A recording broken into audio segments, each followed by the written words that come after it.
Hi friends, तर आज आपण GS मधील भूगोल हा टॉपिक बघणार आहोत. GS खूप वास्ट आहे माहिती आहे, पण तरी पण आपल्याला जर पोस्ट घ्यायची असेल तर सगळ्याच गोष्टी करणं महत्त्वाचे आहेत. मग त्यामधला आपण भूगोल हा टॉपिक घेऊया आज. तर त्यातील महाराष्ट्राचा भूगोल. तर चला बघूया महाराष्ट्राचा भूगोल. महाराष्ट्राच्या भूगोलातील आपण राजकीय आणि प्रशासकीय विभाग हे बघणार आहोत. महाराष्ट्र राज्य निर्मिती कधी झाली? 1 मे 1960. कधी झाली? 1 मे 1960. 1 मे 1960ला महाराष्ट्राची निर्मिती झाली. तेव्हा किती जिल्हे होते? 26 जिल्हे, 4 प्रशासकीय विभाग. किती होते? 26 जिल्हे आणि 4 प्रशासकीय विभाग. आणि सध्या महाराष्ट्रात किती आहेत? ऑगस्ट 2000 नुसार 36 जिल्हे आणि 6 प्रशासकीय विभाग. किती आहेत? 36 जिल्हे आणि 6 प्रशासकीय विभाग. लक्षात ठेवा, बेसिक गोष्टी आपल्याला आल्याच पाहिजेत. तर अजून बघूया पुढे. भारतातील महाराष्ट्राचे स्थान. आता महाराष्ट्राचे स्थान बघू. भारतात महाराष्ट्र कुठे आहे? उत्तर गोलार्धात भारत असून पूर्व गोलार्धातील आशिया खंडात भारत हा एक महत्त्वाचा देश आहे. हिमालयाच्या दक्षिणेकडे अगदी हिंदी महासागरापर्यंत आशिया खंडाचा हा एक मोठा भूभाग आहे. याच भारतीय उपखंड असे म्हणतात. या उपखंडात भारत, पाकिस्तान, बांगलादेश, श्रीलंका, भूतान, नेपाळ, अफगाणिस्तान, मालदीव या 8 देशांचा समावेश. त्याला आपण काय सार्क असं म्हणतो. 8 देशांचा समावेश होतो. तर भारताचे स्थान लक्षात आले. भारतात महाराष्ट्राचे स्थान लक्षात आले. तर आता महाराष्ट्राचा अक्षवृत्तीय आणि रेखावृत्तीय विस्तार आपण बघूया. महाराष्ट्राचा अक्षांश विस्तार किती आहे? 15 डिग्री 48 सेल्सिअस उत्तर अक्षवृत्त ते 20 डिग्री 6 सेल्सिअस ते उत्तर अक्षवृत्त. शॉर्ट ट्रिक्स बघायसाठी काय आहे? अक्षयला 15वी मध्ये 48% पडले आणि अक्षयने 22व्या वर्षी 6 मारला. लक्षात आलं? अक्षयने 22व्या वर्षी 6 मारला आणि पहिलं काय? अक्षयला 15वी मध्ये किती पडले? 48% पडलेत. असं करून तुम्ही ते लक्षात ठेवू शकता. म्हणजे जास्त वाचायची गरज पडणार नाही. ट्रिक्सनुसार जर लक्षात ठेवलं आपलं, तेवढं आपल्याला लक्षात राहायला सोपं जातं. आता महाराष्ट्राचा रेखावृत्तीय विस्तार 72 डिग्री ते 36 सेल्सिअस पूर्व रेखावृत्त ते 80 डिग्री 54 पूर्व रेखावृत्त. हे असं एवढं सरळ वाचलं लक्षात येतं का? नाही. मग आता लक्षात ट्रिक्सनुसार बघा. रेखा आजी किती? 72 वर्षाची. तर नाद 36 वर्षाची. किती झाले? त्याचे हाफ झाले. आणि रेखा आजी 80 आणि रेखा आजी कितीची आहे? 80ची. तर मुलगी कितीची? 54 वर्षाची. नात किती? 36ची. तर मुलगी किती? 54 वर्षाची. एवढं तुम्ही लक्षात ठेवलं तरी पुरे आहे. आलंय लक्षात? रेखा आजी 72 वर्षाची, नात 36, मुलगी 54. चला आता काय? आकार. भारतातील द्वीपकल्पाचा एक भाग महाराष्ट्र पठार म्हणजे दख्खन पठार. महाराष्ट्राचा सर्वसाधारण आकार कसा आहे? त्रिकोणाकृती आहे. हे विचारण्यात येतं. बऱ्याच MPSCच्या क्वेश्चन पेपरमध्ये हे क्वेश्चन बघितले आहेत. किंवा कोणता आकार कसा आहे, डबल कुठे कोणत्या साईडला चिंचोळा झालेला आहे, कुणीकडनं रुंद आहे, कुठून कसा आहे, या छोट्या छोट्या गोष्टी विचारल्या जातात. तर महाराष्ट्राचा सर्वसाधारण आकार कसा आहे? त्रिकोणाकृती आहे. दक्षिणेकडे काय आहे? चिंचोळा आहे. चिंचोळा. तर उत्तरेकडे रुंद आहे. लांबी रुंदी क्षेत्रफळ बघूया. महाराष्ट्राची पूर्व पश्चिम लांबी किती आहे? 800. उत्तर दक्षिण रुंदी किती आहे? 700. आणि महाराष्ट्राचा समुद्र किनाऱ्याची लांबी किती आहे? 720. पूर्व पश्चिम किती आहे? 800. हे लक्षात ठेवायला एवढं हार्ड नाही, सोपं आहे. पूर्व पश्चिम 800, उत्तर दक्षिण 700 आणि समुद्र किनारा 720. आलंय लक्षात? महाराष्ट्र क्षेत्रफळ बघूया आता किती आहे? 3,07,713 चौरस किलोमीटर. महाराष्ट्राचे क्षेत्रफळ किती आहे? 3,07,713 चौरस किलोमीटर. क्षेत्रफळानुसार आपल्या भारताचा क्रमांक किती? भारतात महाराष्ट्राचा क्रमांक कितवा लागतो? तर 3रा लागतो. कितवा? 3रा. आले लक्षात? महाराष्ट्राने देशाचा किती भाग व्यापलेला आहे? 9.36% प्रदेश व्यापलेला आहे. किती? 9.36% प्रदेश. क्षेत्रफळाचं आलं लक्षात 3रा क्रमांक आणि 9.36%. आता बघूया नैसर्गिक सीमा कोणकोणत्या आहेत. महाराष्ट्रातील नैसर्गिक सीमा आणि दिशा व जिल्हे. वायव्येला काय काय आहे बघू आपण आता. वायव्य दिशेला दमणगंगा नदी, तोरणमाळ डोंगर आणि गाळणा व आकरणी टेकड्या. दमणगंगा कुठे आहे? पालघरमध्ये. तोरणमाळ डोंगर कुठे आहे? नंदुरबारमध्ये. आणि गाळणा व आकरणी टेकड्या कुठे आहेत? नंदुरबार व धुळे. आता हे लक्षात. तर आता उत्तरेला बघूया. सातपुडा पर्वतरांग आणि गाविलगड टेकड्या.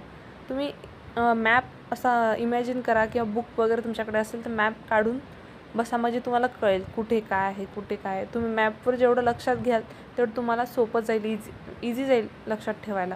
म्हणजे आपण आपलं गाव बघतो तिथून मग कुठं काय काय आहे. कोणी अमरावतीचं असेल तर मग अमरावती साईडला काय आहे, कोणी पुण्याला असतील तर मग तिथून जवळ काय आहे, असं पण तुम्ही लक्षात ठेवू शकता, जेणेकरून आठवायला सोपं जातं. कळते लक्षात. तुम्ही मॅप काढून बघा. तर उत्तरेस काय? अमरावतीची सातपुडा पर्वतरांग आणि गाविलगड टेकड्या. एवढंच लक्षात ठेवायचं. आले लक्षात. काय? त्या नैसर्गिक सीमा. गल्लत करू नका. पुढे आपण बाकी बघणार आहोत. व्यवस्थित पॉईंट टू पॉईंट लक्षात घ्या. आता ईशान्येस काय? दरकेसा डोंगर रांग. काय? गोंदियामध्ये. काय? गोंदिया. पश्चिमेस अरबी समुद्र आणि कोकणातील सर्व जिल्हे. पश्चिमेस तर लक्षात येऊन जातं. अरबी समुद्र आणि कोकणातील पूर्ण जिल्हे. तर परत वायव्येस काय? दमणगंगा नदी, तोरणमाळ डोंगर आणि गाळणा आणि आकरणी टेकड्या. दमणगंगा पालघर, तोरणमाळ डोंगर नंदुरबार आणि गाळणा आकरणी नंदुरबार धुळे. उत्तरेस अमरावतीमधील सातपुडा पर्वतरांग आणि गाविलगड टेकड्या. ईशान्येस दरकेसा गोंदिया. आता पूर्व दिशेस बघू. पूर्वस काय? चिरोली, गायखोरी. कोणत्या जिल्ह्यात आहेत? गडचिरोली. पूर्वेस पूर्ण तिन्ही पण काय दिसत आहेत? गडचिरोली. तर मग लक्षात काय घ्यायचं? पूर्वेला काय आहे? गडचिरोली आहे. कळालं? असं तुम्ही लक्षात ठेवू शकता. जास्त अवघडात जायची अशी काही गरज नाही. पूर्वेस काय? गडचिरोली. मग गडचिरोलीतली काय? सुरजागड, भामरागड, चिरोली, गायखोरी. आलं लक्षात. दक्षिणेस. आता दक्षिणेसला काय आहे? कोल्हापूर आणि सिंधुदुर्ग. तर कोल्हापूरमधील काय? हिरण्यकेशी नदी आणि सिंधुदुर्गमधली तेरेखोल नदी. नैसर्गिक सीमा लक्षात ठेवा. त्यावर बरेच वेळा क्वेश्चन आलेले आहेत. चला तर मग आता पुढचा टॉपिक. राजकीय सीमा व सरहद्दी. वायव्येस गुजरात राज्य आणि दादर नगर हवेली. ह्या काय आहेत? राजकीय सीमा. आधी काय पाहिलं आपण? नैसर्गिक सीमा पाहिल्यात. आता राजकीय सीमा बघ. आणि सरहद्दी. वायव्येस गुजरात राज्य आणि दादर नगर हवेली. उत्तरेस मध्य प्रदेश. उत्तरेस काय आहे? मध्य प्रदेश आहे. ज्यात आम्ही उत्तरेस आधी काय बघितलं आपण? अमरावती बघितलं. त्याच्यावर काय आहे? मध्य प्रदेश.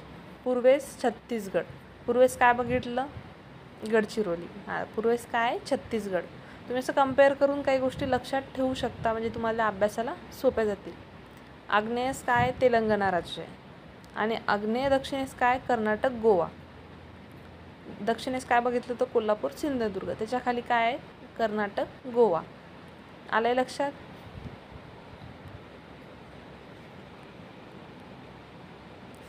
वायव्य गुजरात, दादर नगर हवेली. उत्तरेस मध्य प्रदेश आणि पूर्वेस छत्तीसगड. आग्नेयेस तेलंगणा राज्य आणि आग्नेय दक्षिणेस कर्नाटक व गुजरात राज्य. आले लक्षात पूर्ण. राजकीय सीमा आणि सरहद्दी. आता पुढचा टॉपिक बघूया. महाराष्ट्राच्या सरहद्दी. तर गुजरात राज्याला आपले कोणकोणते जिल्हे महाराष्ट्राचे कोणकोणते जिल्हे लागून आहेत? तर गुजरात राज्याला पालघर, नाशिक, धुळे आणि नंदुरबार. किती जिल्हे लागून आहेत? 4. यामध्ये किती जिल्हे लागून आहेत, काय आहेत, हे इन डिटेल स्टडी हवा आहे. खूप वेळा विचारण्यात येतं. मग मध्य प्रदेशला किती जिल्हे लागून आहेत आणि गुजरातला मग किती जिल्हे लागून आहेत, असं बऱ्याच वेळा प्रश्न विचारले जातात. मग आपण 7, 8 असं कन्फ्युजिंग एक नंबर्स देतात. मग आपण कन्फ्यूज होतो. त्यामुळं व्यवस्थित लक्षात ठेवून वाचायचं. वाचतोच आहे, करतोच आहे, तर मग क्लिअर गोष्टी 4-4 वेळा वाचून पूर्ण प्रत्येक गोष्ट आपल्या लक्षात आलीच पाहिजे असा स्टडी आपल्याला करायचा आहे. गुजरातला लागून काय काय बघा. नकाशात जर तुम्ही बघत असाल तुम्हाला जास्त सोपं जाईल. पालघर कुठं आहे? कोपरा, नाशिक, धुळे आणि नंदुरबार गुजरातला. आता मध्य प्रदेश. गुजरातला लागून किती आहेत? 4 आहेत. आता मध्य प्रदेश. नंदुरबार, धुळे, जळगाव, बुलढाणा, अमरावती, नागपूर, भंडारा, गोंदिया. तर मध्य प्रदेशला कसं लक्षात ठेवायचं? वरचा पूर्ण उत्तरेचा मॅपचा तुम्ही भाग बघू शकता. त्यानुसार स्टार्टिंगला काय? नंदुरबार, मग धुळे, मग जळगाव, मग बुलढाणा, अमरावती, नागपूर, भंडारा, गोंदिया, पूर्ण वरची साईड. आणि सगळ्यात जास्त जिल्हे कोणत्या राज्याला लागून असतील? तर मध्य प्रदेशला लागून किती आहेत? 8. हे सगळ्यात जास्त आहेत. मध्य प्रदेशला लागून किती जिल्हे आहेत? 8 जिल्हे आहेत. येते लक्षात? 8 जिल्हे कोणते? नंदुरबार, धुळे, जळगाव. 3 लक्षात ठेवा, म्हणजे खानदेश साईडला नंदुरबार, धुळे, जळगाव. किती? नंदुरबार, धुळे आणि जळगाव. आणि बुलढाणा, अमरावती, नागपूर आपला विदर्भ साईड, भंडारा आणि गोंदिया लास्ट. येते लक्षात? 8 जिल्हे मध्य प्रदेशला लागून आहेत. तर आता पुढे बघू. छत्तीसगडला किती? फक्त गोंदिया आणि गडचिरोली. पूर्वेला काय? गोंदिया आणि गडचिरोली, 2च जिल्हे लक्षात ठेवायचे. तेलंगणाला काय? गडचिरोली, चंद्रपूर, यवतमाळ आणि नांदेड. आलंय लक्षात? काय? तेलंगणाला गडचिरोली, चंद्रपूर, यवतमाळ आणि नांदेड. गुजरातला किती लागून? 4 आणि तेलंगणाला लागून किती? 4. लक्षात ठेवा, म्हणजे नंबर सेम कुठं किती काय लक्षात ठेवा, ते तुम्हाला आठवायला सोपं जाईल. कर्नाटकाला किती आहेत? 7 आहेत. किती आहेत? 7. सिंधुदुर्ग, कोल्हापूर, सांगली, सोलापूर, उस्मानाबाद, लातूर, नांदेड. खालची साईड बघा. कोल्हापूर, सिंधुदुर्ग, कोल्हापूर, सांगली, सोलापूर. दक्षिणेस म्हणजेच नैऋत्य साईडला गोवा आणि गोव्याला कोणता लागलेला आहे जिल्हा? सिंधुदुर्ग. कर्नाटकाला कोणकोणते लागलेले? 7. सिंधुदुर्ग, कोल्हापूर, सांगली, सोलापूर, उस्मानाबाद, लातूर आणि नांदेड. किती? 7 जिल्हे लागलेले आहेत कर्नाटकाला. कसं लक्षात ठेवायचं? 7 जिल्हे लागलेले आहेत. चला पुढे बघूया. प्रशासकीय स्वरूप बघूया. 1 मे 1960 रोजी 26 जिल्हे, 235 तालुके आणि 289 शहरे आणि 3577 खेडी. सध्या महाराष्ट्रात किती? 6 प्रशासकीय विभाग आहेत. आधी किती होते? 4च होते. आणि कुलाबा जिल्ह्याचे नामांतर करून रायगड जिल्हा करण्यात आला आहे. आणि नवीन जी जिल्हा निर्मिती झाली 26 पासून आता सध्या किती आहे? 36 आहे. तर 26 पासून 36 पर्यंत नवीन जी शहरांची निर्मिती झाली ते आपण डेट वाईज आपल्याला लक्षात ठेवावं लागणार आहे. ते विचारलं जाते. महाराष्ट्रात जेवढे क्वेश्चन आधी झालेत, क्वेश्चन पेपर बघा तुम्ही, यावर प्रश्न विचारला जातो. तर किती आहे? 1 मे 1960 26, आता किती आहेत? 36 जिल्हे. येते लक्षात? त्याची निर्मिती आपण बघू. नवीन जिल्ह्याची पुनर्रचना, जिल्ह्यांचे विभाजन. रत्नागिरी जिल्ह्यामधून कोणता नवीन जिल्हा तयार झाला? सिंधुदुर्ग, 1 मे 1981 मध्ये. आणि त्याच दिवशी कोणता झाला? औरंगाबादमधून जालना, 1 मे 1981. उस्मानाबादमधून लातूर तयार झाला. किती? 16 ऑगस्ट 1982. 16 ऑगस्ट 1982. आणि गडचिरोलीमधून आणि चंद्रपूरमधून गडचिरोली तयार झाला. कशामधून? चंद्रपूरमधून गडचिरोली. कधी? 26 ऑगस्ट 1982. किती? 1982मध्ये 2 झाले आणि 1981मध्ये 2 झालेत. बृहन्मुंबईमधून मुंबई उपनगर. कधी? 4 ऑगस्ट 1990 मध्ये. किती? 4 ऑगस्ट 1990 मध्ये. आता 6वा बघू. वाशिम. अकोलामधून कोणता झाला आहे? वाशिम जिल्हा झाला आहे. अकोलामधून वाशिम. कधी? 1 जुलै 1998 मध्ये. कधी? 1 जुलै 1998 मध्ये. आणि तेव्हाच 1 जुलै 1998लाच धुळेमधून कोणता झाला? नंदुरबार तयार झाला. वाशिम आणि नंदुरबार एकाच दिवशी 2 जिल्हे पुनर्रचना झाली. आणि 1999ला कोणता? 1 मे 1999ला परभणीमधून हिंगोली आणि भंडारामधून गोंदिया. काय? भंडारामधून गोंदिया, 1 मे 1999. आणि आत्ता लगतच 2014ला कोणता ठाणेमधून पालघर जिल्हा वेगळा झाला आहे? कोणता ठाणेमधून पालघर जिल्हा 2014ला ठाणेमधून पालघर झाला, याच्यावर क्वेश्चन येऊन गेलेला आहे, आयोगाने विचारलेला आहे. तुम्ही या डेट्स लक्षात ठेवा. डेटवर प्रश्न विचारतात. कोणत्या डेटला कोणता झाला आहे, कोणत्या इयरला कोणता झाला आहे आणि कोणते दोन एकाच वेळी झालेत, असा सुद्धा क्वेश्चन विचारला तर आपल्याला टॅकल करता आला पाहिजे. महाराष्ट्राचे प्रशासकीय विभाग. महाराष्ट्रातील प्रशासकीय विभाग कोकण विभाग 47 तालुके, 7 जिल्हे. किती जिल्हे? 7 जिल्हे. पुणे विभाग किती? 58 तालुके आणि 5 जिल्हे. नाशिक विभागमध्ये किती? 54 तालुके. नाशिक विभाग 54 तालुके, 5 जिल्हे. आणि औरंगाबाद विभाग म्हणजे छत्रपती संभाजीनगर विभाग किती? 76 तालुके आणि 8 जिल्हे. सगळ्यात जास्त तालुके आणि सगळ्यात जास्त जिल्हे कोणत्या विभागात असतील तर ते आहे छत्रपती संभाजीनगर.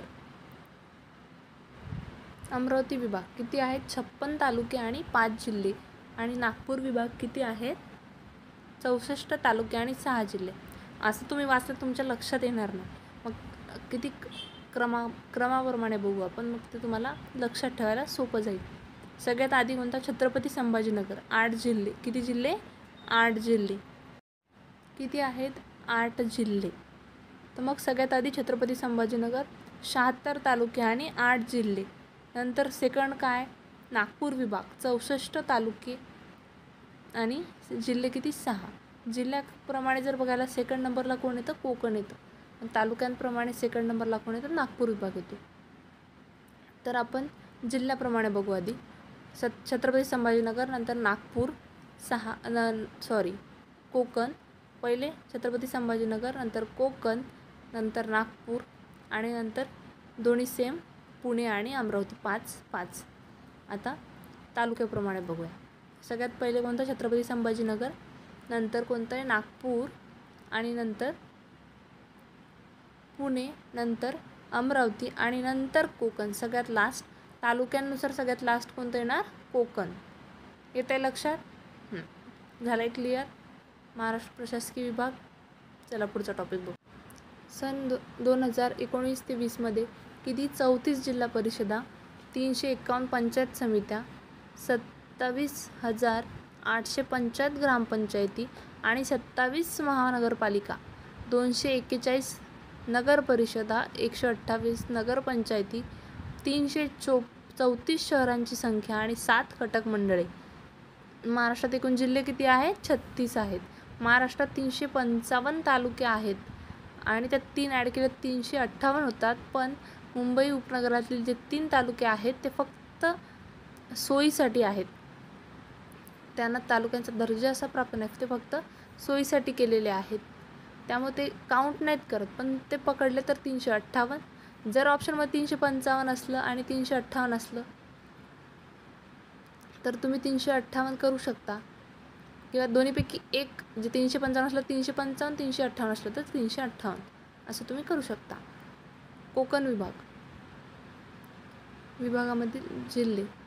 कोकण विभागात काय? मुंबई शहर, मुंबई उपनगर, मुंबई शहर, मुंबई उपनगर, ठाणे, पालघर, रायगड, रत्नागिरी आणि सिंधुदुर्ग हे सगळे कशात येतात? कोकण विभागात येतात. किती जिल्हे आहेत? 7 जिल्हे आहेत, जे आता बघितले आपण. सेकंड नंबरला सगळ्यात जास्त कुठे आहेत? औरंगाबाद विभागात, म्हणजे छत्रपती संभाजीनगर विभाग, त्यामध्ये सगळ्यात जास्त जिल्हे आहेत. पुणे विभागमध्ये किती आहेत? 5. पुणे, सातारा, सांगली, कोल्हापूर, सोलापूर. पुणे, सातारा, सांगली, कोल्हापूर, सोलापूर. आले लक्षात? सोपं आहे, वाचतानाच बघा कळून जातं. पुणे, सातारा, सांगली, कोल्हापूर, सोलापूर. तर नाशिक विभाग. नाशिकमध्ये कोणकोणते आहेत? नाशिक, अहमदनगर, धुळे, नंदुरबार, जळगाव. नाशिक विभाग कोणता? नाशिक, अहमदनगर, धुळे, नंदुरबार, जळगाव. तुम्ही हे जसं मॅपला बघितलं ना, तर तुम्हाला जे सगळ्यात सोपी पद्धत, मॅपला कुठं कोणकोणतं गाव आहे, कोणत्या विभागात येणार, हे तुम्ही असं बघितलं ना, तुम्हाला लक्षात ठेवायला खूप इझी जाईल. आता पुढचा विभाग बघूया. छत्रपती संभाजीनगर किंवा औरंगाबाद विभाग. आता छत्रपती संभाजीनगरचा आहे, पण जेव्हा नोट्स मी काढल्या आहेत तेव्हा ते ऑफिशियली झालं नव्हतं, त्यामुळं औरंगाबाद असं लिहिलेलं आहे यात. छत्रपती संभाजीनगर बघू. छत्रपती संभाजीनगर, जालना, बीड, परभणी, हिंगोली, उस्मानाबाद आणि लातूर किती आहेत? 8. पहिलं कोणतं? छत्रपती संभाजीनगरच. नंतर जालना, बीड, परभणी, हिंगोली. बीड, परभणी, हिंगोली, उस्मानाबाद, लातूर आणि नांदेड. अमरावती विभाग बघा. अमरावती, बुलढाणा, अकोला, यवतमाळ, वाशिम. अमरावती, बुलढाणा, अकोला, यवतमाळ, वाशिम किती आहेत? 5 आहेत. नागपूर विभाग बघूया. नागपूरमध्ये किती आहेत? नागपूर, वर्धा, भंडारा, गोंदिया, चंद्रपूर आणि गडचिरोली. महाराष्ट्रात सर्वात मोठा प्रशासकीय विभाग कोणता आहे? छत्रपती संभाजीनगर. सगळ्यात मोठा प्रशासकीय विभाग कोणता आहे? छत्रपती संभाजीनगर. 8 जिल्हे. चला पुढचं पॉईंट बघूया. महाराष्ट्र जिल्ह्याचे क्षेत्रफळ बघूया जिल्ह्यांचे आता. कोकण विभाग किती क्षेत्रफळ? 30,728.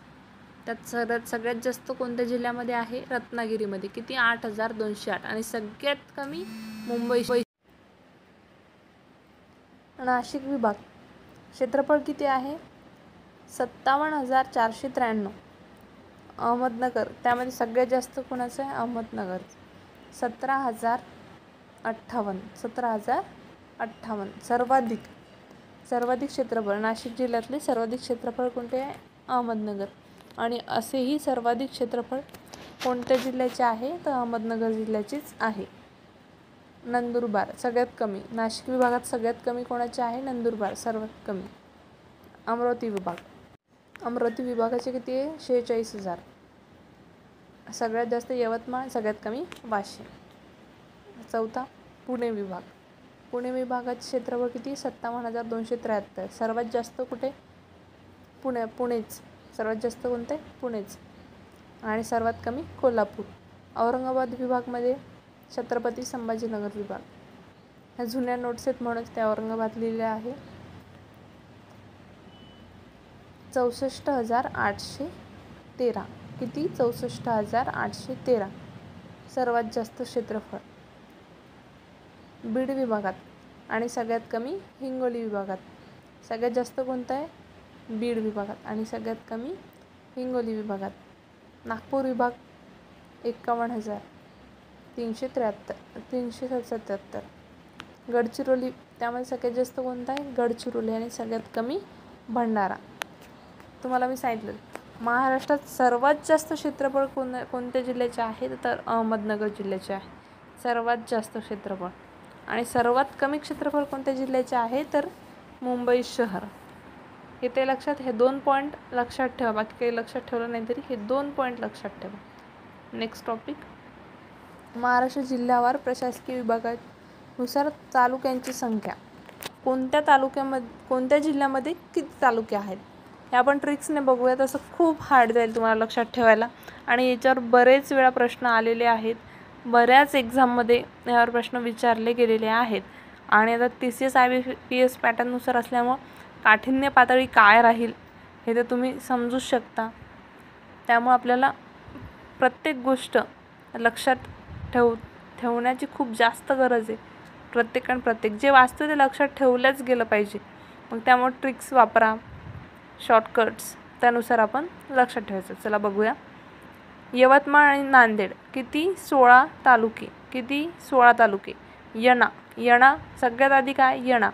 यवतमाळ, नांदेड 16 तालुके. नंतर 15साठी नाशिक, रायगड, जळगाव, चंद्रपूर. किती? नाराजचं. कसं? नाराजचं. 15ला काय? नाराजचं. हे 2-3 वेळा तुम्ही रिपीट करून लक्षात ठेवलं तर तुम्हाला इझी जाईल. नाराजचं किती? 15. 14ला काय? अन्नपूर्णा. म्हणजे अमरावतीचा, अहमदनगरचा नगर आणि पुणे आणि नागपूर. अन्नपूर्णा. 14ला काय लक्षात ठेवणार? अन्नपूर्णा. अमरावती, नगर, पुणे, नागपूर. आले लक्षात? 16ला काय? येणा. 15ला काय? नाराजचं. आणि 14ला काय? अन्नपूर्णा. येते लक्षात एवढं? ट्रिक्स कशा आहेत कळालं? येते लक्षात? ट्रिक्सनुसार लक्षात ठेवा, खरंच लक्षात राहील, त्याने सोपं जाईल तुम्हाला. आता 13ला एकच आहे, काय? बुलढाणा जिल्हा सेपरेट. काय? बुलढाणा जिल्हा फक्त. 13ला काय? एकच आहे. 12 वाजता कोल्हा गडावर. 12 वाजता काय? कोल्हा गडावर म्हणजे कोल्हापूर आणि गडचिरोली. 11ला काय? सासोबी. 11ला काय? सासोबी. सातारा, सोलापूर, बीड. 10ला काय? 10 रुपयाला तूर सांगितली.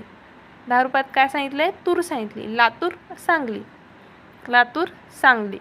9ला काय? औपर म्हणजे औरंगाबाद, परभणी आणि रत्नागिरी. औरंगाबाद, परभणी आणि रत्नागिरी. 9ला काय? औपर. 9 पर औपर. गोपाल व सिंधू जाऊ किती आहेत? 8. गोंदिया, पालघर, सिंधुदुर्ग, वर्धा, जालना, उस्मानाबाद. गोपाल व सिंधू जाऊ किती आहेत? 8. गोंदिया, पालघर, सिंधुदुर्ग, वर्धा, जालना आणि उस्मानाबाद. आलं लक्षात?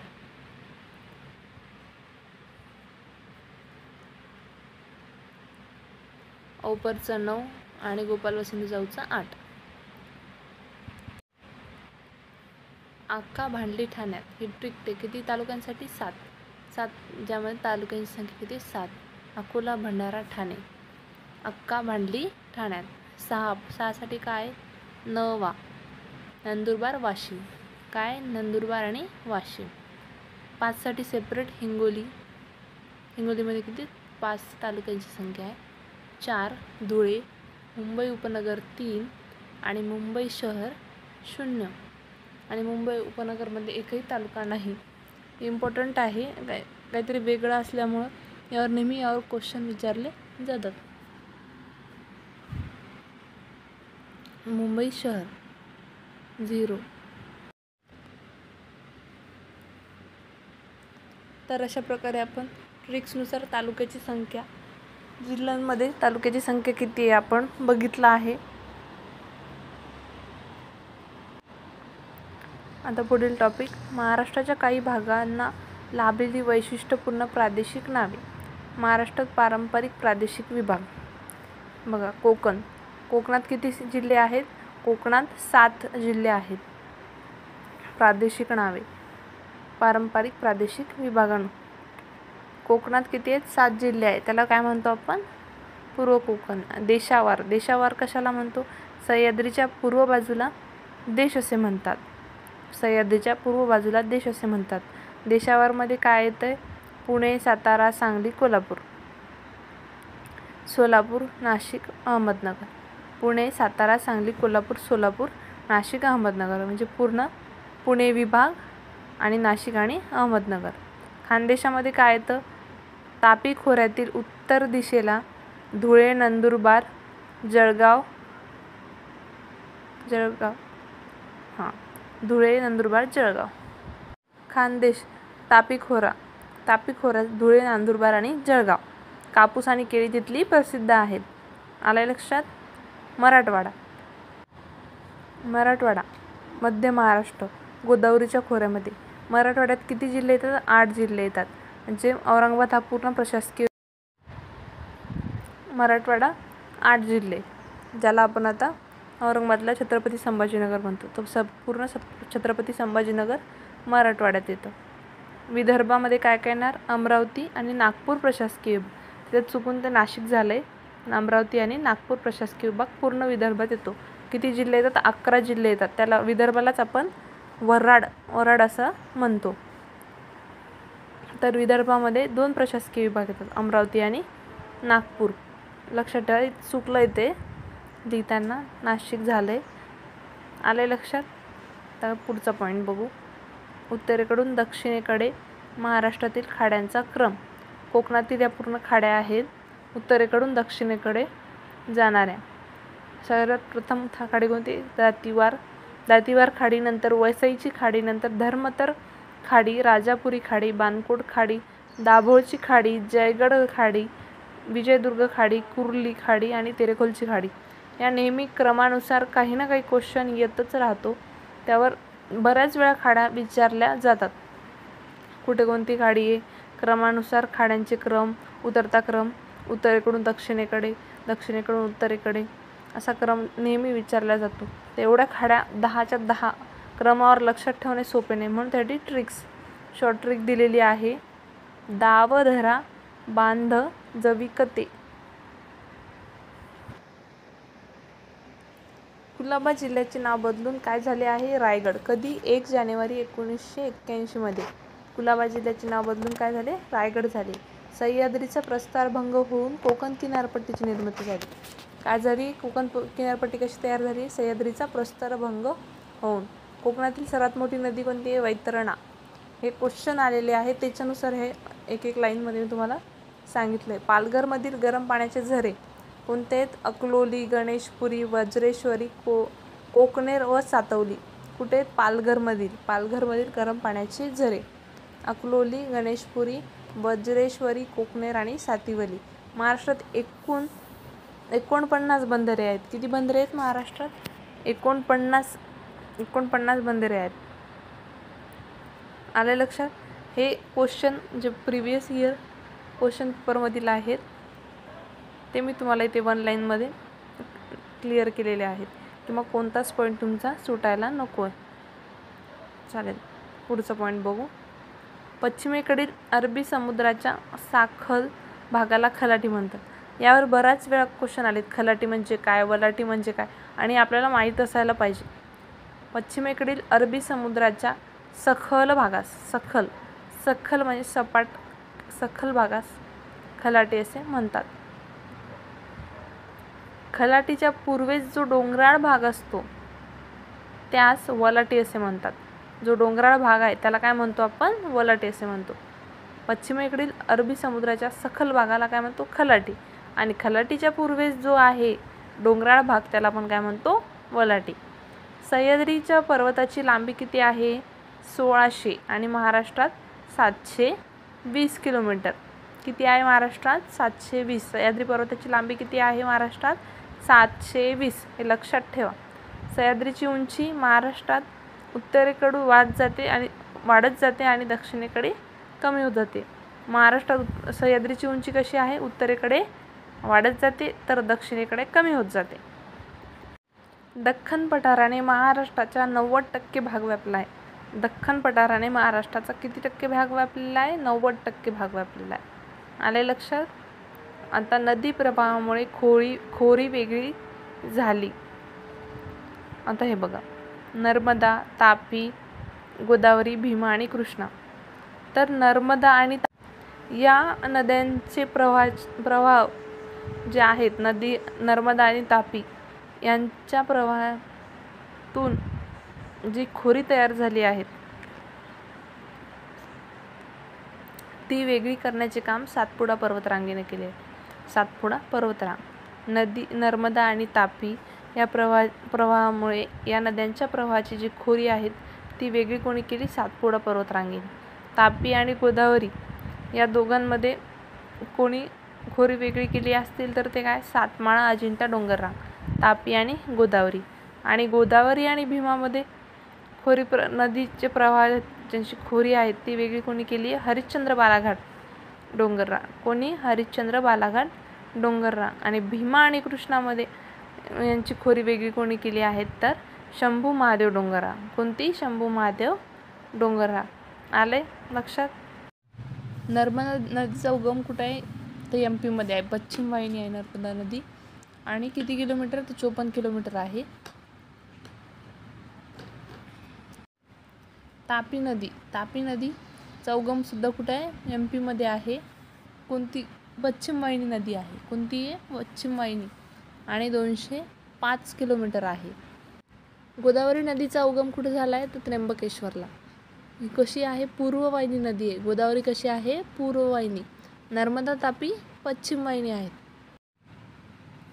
किती किलोमीटर आहे गोदावरी? 668 किलोमीटर आहे. किती? 668 किलोमीटर. भीमा नदीचा उगम कुठे झाला आहे? भीमाशंकरला. कुठे आहे? भीमाशंकर. ही कशी आहे? पूर्ववाहिनी नदी आहे. 451 किलोमीटर. किती? 451 किलोमीटर. कृष्णा नदीचा उगम कुठं झाला आहे? महाबळेश्वरला. कुठं झाला आहे? महाबळेश्वरला. ती पण कशी आहे? पूर्ववाहिनी नदी आहे. किती किलोमीटर वाहते? किती किलोमीटर आहे? 282 किलोमीटर. किती? 282 किलोमीटर. नर्मदा किती? 54 किलोमीटर. तापी 265. आणि या दोघी कशा आहेत? पश्चिम वाहिनी आहेत. आणि गोदावरी, भीमा आणि कृष्णा ह्या कशा आहेत? पूर्ववाहिनी नद्या आहेत. आलंय लक्षात? नदीची खोरी आणि नद्या. डोंगर आणि टेकड्या आणि प्रदेश. गाळणा टेकड्या कुठे आहेत? गाळणा डोंगर धुळे. वेरूळ डोंगर कुठं आहे? औरंगाबाद म्हणजे छत्रपती संभाजीनगरला. हिंगोली. मुदखेड कुठे आहेत? नांदेडला.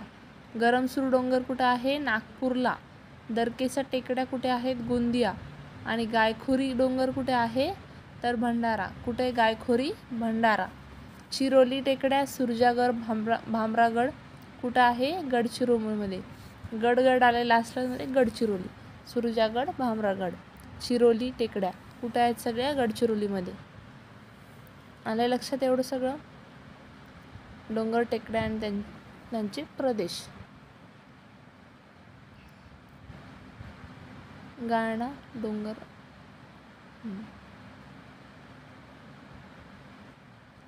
महाराष्ट्रातील शिखरे उंचीनुसार.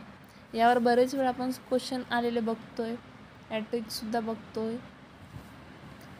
यावेळेस सुद्धा कसा मी हसतो हे आपण सगळे सांगतो, पण याच्या पुढे म्हणजे खालीसुद्धा अजून आहेत. याच्या ट्रिक्स नाही कोणी सांगत. त्यामुळे पूर्ण आपण जेवढे आहे तेवढे पूर्ण बघू. अर्धेच शिकण्यात काही अर्थ नाही. परिपूर्ण आपण अभ्यास करू याचा. महाराष्ट्रातील शिखरे उंचीनुसार.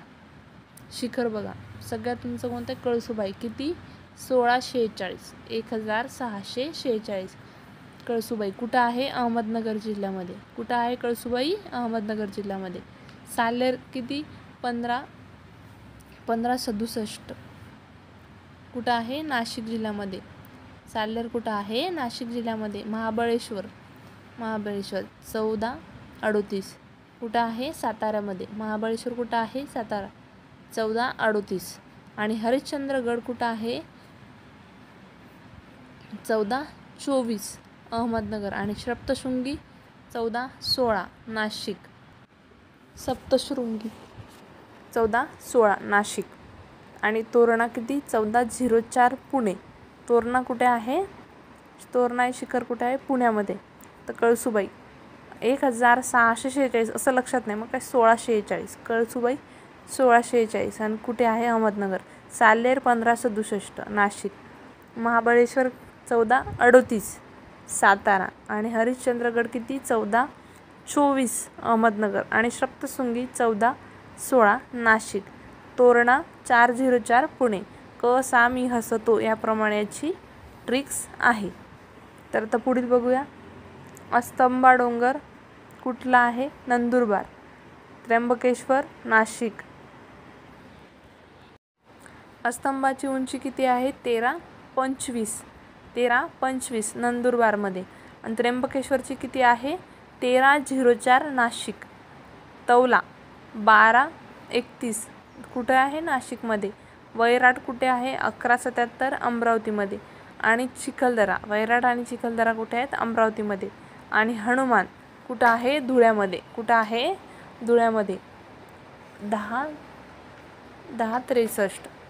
1063 धुळे.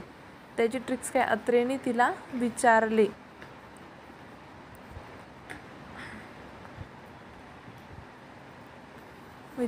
हो. अत्रेने तिला विचारले हो. आले लक्षात? चिखलदरा, हनुमान हे खालचे लक्षात राहतात, पण अस्तंबा, त्र्यंबकेश्वर, तोला, वैराट याच्यात थोडंसं गल्लत होऊ शकते. त्यासाठी ते खालचे सुद्धा इम्पॉर्टंट आहेत. अत्रेने तिला विचारले. आले लक्षात? तर हे उंच शिखरे, महाराष्ट्रातील उंच शिखरे आपण बघितली. कोकण कसा पसरलेला आहे? स्टार्टिंग कुठून आहे? एंडिंग कुठून आहे? त्यानुसार कोकण कसा? डहाणू ते वेंगुर्ल्यापर्यंत. दमणगंगा नदी ते तेरेखोल नदीपर्यंत आणि वसईची खाडी ते तेरेखोलची खाडीपर्यंत हा पूर्ण कोकण विभाग पसरलेला आहे. महाराष्ट्रातील महत्त्वाच्या नद्या तर बघू नद्यांविषयी आपण. गोदावरी नदीचा उगम कुठं आहे? त्र्यंबकेश्वर. कुठं आहे? त्र्यंबकेश्वर. गोदावरी नदी त्र्यंबकेश्वर ती कुठे? नाशिक जिल्ह्यामध्ये. भारतात तिची लांबी किती आहे? 1465 आणि महाराष्ट्रात 668. तिच्या किती उपनद्या आहेत? 8 उपनद्यांची त्याची खोरी आहेत. भीमा नदी. भीमा नदीचा उगम कुठे आहे? भीमाशंकर. महाराष्ट्रात किती? 451 किलोमीटर. तिचे 2 भीमा मुख्य खोरे आणि सीना खोरे किती? 2 ह्या उपनद्या व त्याचे खोरे आहेत. कृष्णा नदी. कृष्णा नदी कुठं उगम पावते? महाबळेश्वर आणि सातारा जिल्ह्यात. महाबळेश्वरला सातारा जिल्ह्यात. कृष्णा कुठं उगम पावते? महाबळेश्वरला. महाराष्ट्रात तिची लांबी किती आहे? 282 किलोमीटर आणि क्षेत्रफळ 28,700 चौरस किलोमीटर. तर गोदावरी त्र्यंबकेश्वर. गोदावरी त्र्यंबकेश्वर. भीमा भीमाशंकर. कृष्णा महाबळेश्वर. आता तापी. तापी कुठे? मध्य प्रदेशमध्ये. तापीचा उगम कुठे होतो? मध्य प्रदेश. सातपुडा पर्वतरांग मुलताई येथे. कुठे? मुलताई येथे. नद्यांचे उगम लक्षात ठेवा, त्यावर क्वेश्चन विचारल्या जातात. कधी जोड्या लावामध्ये विचारतात. तर त्याची लांबी आणि उगम लक्षात ठेवायलाच पाहिजे. लांबी किती आहे? तर तापीची 208 किलोमीटर महाराष्ट्रात. तापी पूर्णा खोरे, तापी पूर्व खोरे अशी तापी नदीच्या उपनद्यांची खोरे आहेत. कोकणातील नद्या बघू. कोकण विभाग. कोणता विभाग येतो? कोकण विभागात त्या नद्या पसरलेल्या असतात. महाराष्ट्रात 49 ते 155 किलोमीटर त्यांची लांबी असते. तर त्या 3 याच्यात विभागल्या गेलेल्या आहेत. उत्तर कोकण, मध्य कोकण, दक्षिण कोकण. कोकणातील नद्या अशा 3 भागात विभागल्या गेलेल्या आहेत. म्हणून इथं काय दिलेलं आहे? उत्तर कोकण, मध्य कोकण आणि दक्षिण कोकण. नर्मदा नदीचा उगम कुठे आहे? MP मध्ये, पण महाराष्ट्रातील नंदुरबारमधून वाहते. महाराष्ट्रात तिची लांबी किती आहे? 54 किलोमीटर आणि भारतात 1312 किलोमीटर. आलं लक्षात? तर पुढील पॉईंट बघूया. कोकणातील नद्या. सर्वात उत्तरेकडील दमणगंगा आणि दक्षिणेकडे कोणती आहे? तेरेखोल. नद्यांची लांबी किती आहे? 49 ते 155 किलोमीटर. कोकणातील नद्या कशा आहेत? पश्चिम वाहिनी आहेत. कशा आहेत? पश्चिम वाहिनी आहेत. कोकण रुंदी किती आहे कोकणाची? 30 ते 60. आता पुढील कोकणातील नद्या आपण बघू. उत्तर, दक्षिण आणि मध्यमध्ये. उत्तर कोकण, मध्य कोकण आणि दक्षिण कोकण. उत्तर कोकणामध्ये बघा, दमणगंगा, सूर्या, वैतरणा, तांसा, काळू, उल्हास आणि मुरबाडी अशा या नद्या आहेत. आणि मध्य कोकणमध्ये पाताळगंगा, आंबा, कुंडलिका, काळू, सावित्री, भोगावती, वशिष्ठी, शास्त्री, जगबुडी, जोग, बाव अशा नद्या आहेत. आणि दक्षिण कोकणमध्ये काजवी, काजळी, आचरा, देवगड, कर्ली, शुक, मुचकुंडी, गड आणि तेरेखोल अशा दक्षिण कोकणातील. अशा उत्तर कोकण, मध्य कोकण आणि दक्षिण कोकणातील नद्या वाहतात. पण आता लक्षात ठेवायला अवघड आहेत, म्हणून त्यासाठी आपण ट्रिक्स तयार केलेली आहे. त्यानुसार तुम्हाला लक्षात ठेवायला सोपं जाईल. त्यासाठी ट्रिक्ससुद्धा मी सांगितलेली आहे. तर ट्रिक्स बघा. दस, वैताभौका, उल्हास, मुरला. आणि मध्य कोकणमध्ये पाताळात आंबा, कुंडात सावित्री, भोग लावताना वशिष्ठी शास्त्रीने जगात जाब विचारला.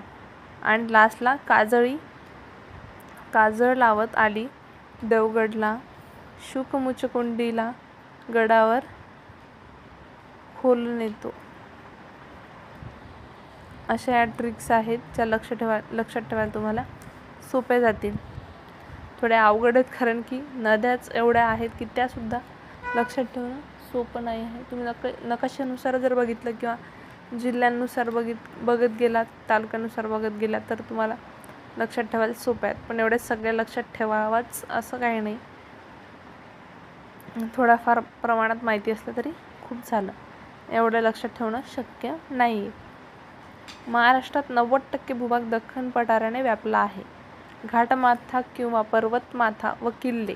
घाटमाथा पर्वतमाथा सह्याद्री पर्वताच्या व त्याच्या शिखरावर उंच व रुंद सपाट प्रदेशाला घाटमाथा असे म्हणतो.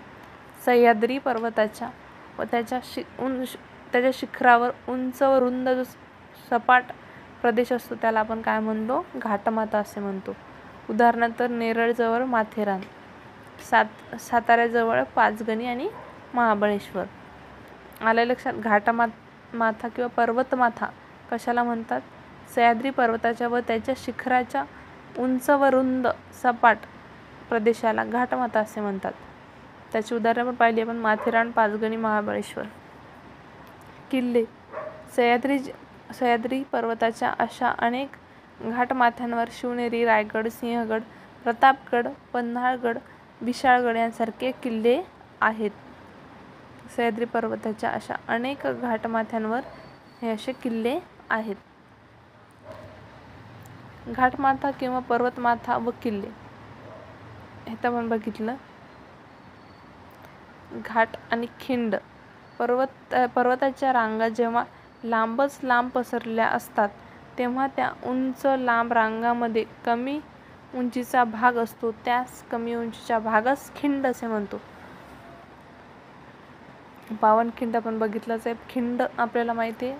खिंड पर्वताच्या रांगा जेव्हा लांबच लांब पसरलेल्या असतात तेव्हा त्या उंच लांब रांगांच्या मध्ये कमीत कमी उंचीचा जो भाग असतो, कमी उंचीचा जो भाग असतो त्यास आपण खिंड, त्या कमी उंचीच्या भागाला आपण खिंड असे म्हणतो. आले लक्षात?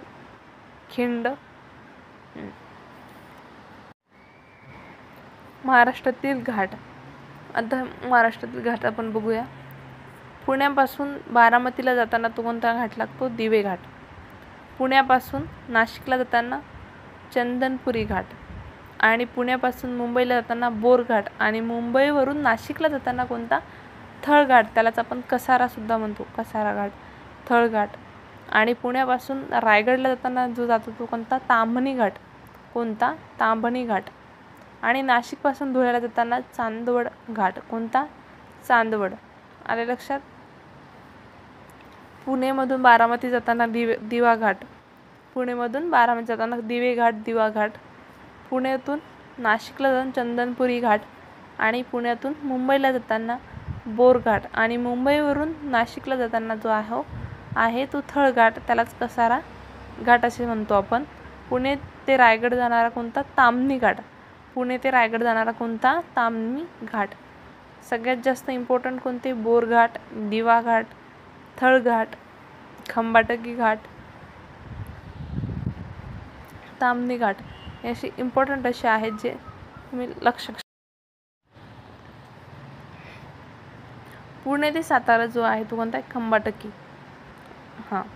आणि आता कोल्हापूरपासून कुडाळ जाणारा कोणता आहे? हनुमंते घाट आहे. कोणता? कोल्हापूरपासून कुडाळ जाणारा हनुमंते घाट. कोल्हापूरपासून गोव्याला जाणारा कोणता घाट आहे? फोंडा घाट. यावर बरेच वेळा क्वेश्चन आला आहे. कोल्हापूर ते गोवा जाणारा कोणता आहे? फोंडा घाट. आणि रत्नागिरी ते कोल्हापूर आंबा घाट. रत्नागिरीला काय आहेत? आंबे, त्यामुळे लक्षात ठेवायला सोपं आहे. रत्नागिरी ते कोल्हापूर कोणता आहे? आंबा घाट. आणि गोवा ते कोल्हापूर फोंडा घाट. आणि कोल्हापूर ते कुडाळ हनुमंते घाट. कराडपासून चिपळूण तो कोणता आहे? कुंभार्ली घाट. कराडपासून चिपळूणला जाणार कोणता आहे? कुंभार्ली घाट आहे. आले लक्षात? आता बघा, पुणे ते ठाणे कोणता आहे? माळशेज घाट. आणि ठाणे ते अहमदनगर कोणता आहे? नाणे घाट. अहमदनगर ते ठाणे कोणता आहे? नाणे घाट. येते लक्षात? पुणे ते ठाणे कोणता आहे? माळशेज घाट. आणि ठाणे ते अहमदनगर कोणता आहे? नाणे घाट. सिंधुदुर्ग सावंतवाडीपासून बेळगावला जाणारा कोणता आहे? अंबोली घाट. आणि महाड ते महाबळेश्वर जाणारा कोणता आहे? आंबेनळी घाट. कोणता आहे? आंबेनळी घाट. आणि कन्नड ते चाळीसगाव जाणारा कोणता आहे? कालीघाट. कोणता आहे? कालीघाट. कन्नड ते चाळीसगाव. कराडपासून चिपळूण जाणारा कुंभार्ली घाट. पुणे ते ठाणे माळशेज घाट. पुणे ते ठाणे कोणता? माळशेज घाट. आणि ठाणे ते अहमदनगर कोणता जातो? नाणेघाट. कोणता? नाणेघाट. आलंय लक्षात? संपूर्ण घाट लक्षात आलेत. आता बघूया महाराष्ट्रातील पर्वतरांग उत्तरेकडून दक्षिणेकडे.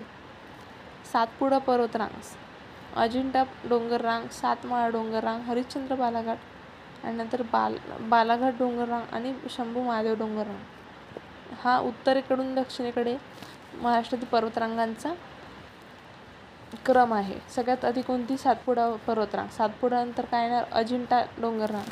सातपुडा डोंगररांग नंतर अजिंठा डोंगररांग नंतर सातमाळा डोंगररांग नंतर हरिश्चंद्र डोंगररांग आणि नंतर बालाघाट डोंगररांग आणि लास्टला शंभू महादेव डोंगररांग. आले लक्षात? महाराष्ट्र डोंगर उत्तरेकडून दक्षिणेकडे.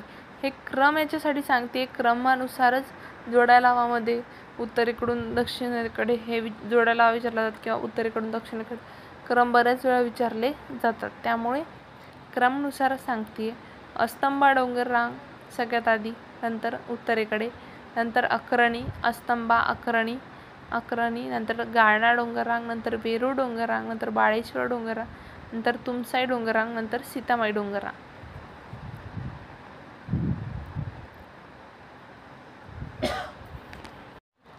अस्तंबा डोंगररांग, अक्राणी, गाळणा, वेरूळ, बाळेश्वर, तुमसाई आणि सीतामाई असा उत्तरेकडून दक्षिणेकडे आपण क्रम बघितला आहे. आता महाराष्ट्रीय पठारांचा आपण उत्तरेकडून दक्षिणेकडे क्रम बघू. क्रम याच्यामुळे प्रत्येकाचे क्रम याच्यामुळे सांगते उत्तरेकडून दक्षिणेकडे, त्यावरच क्वेश्चन विचारले जातात. तोरणमाळ डोंगररांग अति उत्तरेकडे, नंतर काय? मालेगाव पठार, तोरणमाळ पठार, मग मालेगाव पठार, नंतर बालाघाटचे पठार, नंतर सासवडचे पठार, नंतर औंधचे पठार, नंतर खानापूरचे पठार आणि लास्टला काय? दक्षिणेकडे जतचे पठार. महाराष्ट्र पठाराची निर्मिती लावारसाच्या संचामुळे झाली असल्यामुळे महाराष्ट्र पठाराचा बहुतांशी भाग बेसाल्ट खडकाने व्यापलेला आहे. पठारांचा जो भाग आहे तो कोणत्या खडकाने व्यापलेला आहे? बेसाल्ट खडकाने व्यापलेला आहे. या पठारांचा भाग बेसाल्ट खडकापासून बनलेला आहे. तर हे झाले महाराष्ट्रातील पठारांचा क्रम. आता महाराष्ट्रातील लेण्या बघू. पुल्लर लेणी कुठं आहे? नागपूरला. जोगेश्वरी लेणी आणि कान्हेर कुठं आहे? मुंबई उपनगर. अजिंठा, वेरूळ, पितळखोरा कुठे आहे? औरंगाबाद जे आता छत्रपती संभाजीनगर आहे. अजिंठा, वेरूळ आणि पितळखोरा. खरोसा कुठं आहे? लातूरला. कुठं आहे? लातूरला. तर पुल्लर लेणी नागपूर, जोगेश्वरी लेणी कान्हेर मुंबई उपनगर आणि अजिंठा, वेरूळ, पितळखोरा डोंगर औरंगाबाद आणि खरोसा लातूर. आलंय लक्षात? ह्या महाराष्ट्रातील लेण्या आणि ज्या जिल्ह्यांमध्ये आढळतात ते. पारगाव, कचरागड, गुफा, भांडग हा कुठे? बीडमध्ये. पारगाव कुठे आहे? बीडमध्ये. कचरागड गुफा कुठे आहे? गोंदियामध्ये. आणि भांडग कुठे आहे? चंद्रपूरमध्ये. पांडवलेणी कुठे आहे? पांडवलेणी चांभार, मांगीतुंगी ह्या कुठे आहेत? नाशिकमध्ये आहेत. पांडवलेणी लक्षात ठेवा. पांडवलेणी कुठे आहे? नाशिकमध्ये. एलिफंटा आणि घारापुरी कुठे आहे? मुंबईमध्ये आहे. एलिफंटा आणि घारापुरी कुठे आहेत? मुंबईमध्ये आहे. कारला, भाजे, भेडसे, शिरवळ, जुन्नर, कोंढणा, लेण्यांद्री या कुठे आहे? पुण्यामध्ये आहेत. कुठे आहेत? पुण्यामध्ये आहेत. कारला, भाजे, भेडसे, शिरवळ, जुन्नर, कोंढणा आणि लेण्यांद्री या कुठे आहे? पुण्यामध्ये आहेत.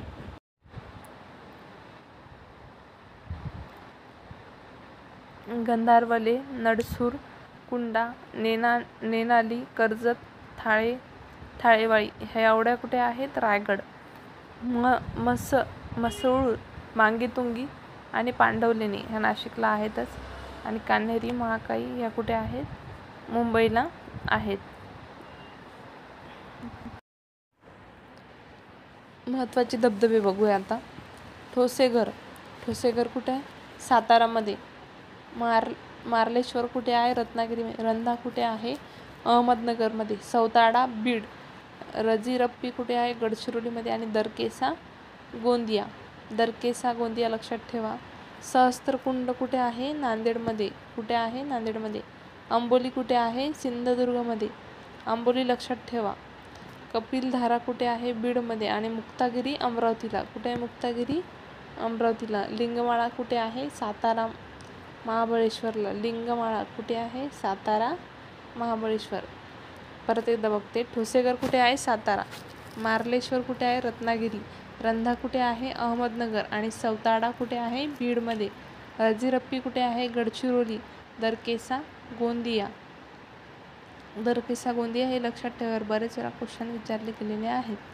सहस्त्रकुंड नांदेड आणि आंबोली सिंधुदुर्ग. आंबोलीवर बरेच क्वेश्चन आलेले आहेत. कपिलधारा बीड. मुक्तागिरी अमरावती. आणि लिंगमाळा सातारा. आले लक्षात? लिंगमाळा सातारा कुठे आहे? महाबळेश्वरमध्ये. अजून ती महत्त्वाची आणि ही आता एक्स्ट्रा आपण फक्त वाचून घेऊयात. धोबी, ओझड, मंदाकिनी, चांदोली, केळघर आणि चिनामानम सातारा. सावतखडा, मालेश्वर, शिवपुरी, टपालवाडी, झेनीत ह्या कुठे आहेत? रायगड. सावतवाडा आणि मालेश्वर कुठे आहे? रत्नागिरीला. पांडवगड कुठे आहे? पांडवगड कुठे आहे? ठाण्यात. कोल्हापूर रामतीर्थ. नाशिकला काय? बिहीगाव. वाघरेश्वर